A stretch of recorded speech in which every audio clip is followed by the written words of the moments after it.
বিসমিল্লাহির রহমানির রহিম।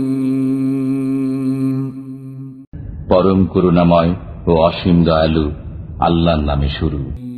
আলিফ লাম রা। এগুলো কিতাব ও সুস্পষ্ট কোরআনের আয়াত।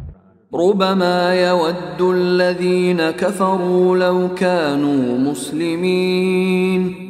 কোন সময় কাফেররা আকাঙ্ক্ষা করবে যে কি চমৎকার হতো যদি তারা মুসলমান হতো। যারহুম ইয়াকুলুন। আপনি ছেড়ে দিন তাদেরকে, খেয়ে নিক এবং ভোগ করে নিক এবং আশায় ব্যাপৃত থাকুক। অতি সত্বর তারা জেনে নেবে। আমি বৃষ্টিগর্ভ বায়ু পরিচালনা করি, অতঃপর আকাশ থেকে পানি বর্ষণ করি, এরপর তোমাদেরকে তা পান করাই। বস্তুত তোমাদের কাছে এর ভাণ্ডার নেই। অতঃপর যখন তাকে ঠিকঠাক করে নেব এবং তাতে আমার রূহ থেকে ফুঁক দেব, তখন তোমরা তার সামনে সেজদায় পড়লেন। হে ইবলীস, তোমার কি হলো যে তুমি সেজদাকারীদের অন্তর্ভুক্ত হলে না? সে বলল, হে আমার পালনকর্তা, আপনি যেমন আমাকে পথভ্রষ্ট করেছেন, আমিও তাদের সবাইকে পৃথিবীতে নানা সৌন্দর্যে আকৃষ্ট করব এবং তাদের সবাইকে পথভ্রষ্ট করে দেব, ইল্লা ইবাদাকা মিনহুমুল মুখলাসিন। আপনার মনোনীত বান্দাদের ব্যতীত।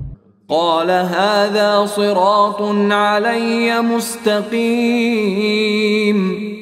আল্লাহ বললেন, এটা আমা পর্যন্ত সোজা পথ।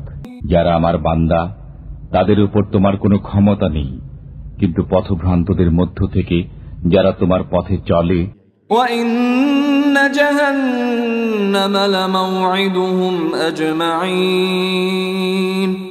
তাদের সবার নির্ধারিত স্থান হচ্ছে জাহান্নাম। আমি নভমণ্ডল, ভূমণ্ডল এবং এতদুভয়ের মধ্যবর্তী যা আছে তা তাৎপর্যহীন সৃষ্টি করিনি। কিয়ামত অবশ্যই আসবে। অতএব পরম ঔদাসীন্যের সাথে ওদের ক্রিয়াকর্ম উপেক্ষা করুন। ইন্না রাব্বাকা হুয়াল খাল্লাকুল আলীম। নিশ্চয়ই আপনার পালনকর্তাই স্রষ্টা, সর্বজ্ঞ। আপনি চক্ষু তুলে ওই বস্তুর প্রতি দেখবেন না যা আমি তাদের মধ্যে কয়েক প্রকার লোককে ভোগ করার জন্য দিয়েছি। তাদের জন্য চিন্তিত হবেন না, আর ঈমানদারদের জন্য স্বীয় বাহু তার ইবাদত করুন যে পর্যন্ত আপনার কাছে নিশ্চিত কথা না আসে।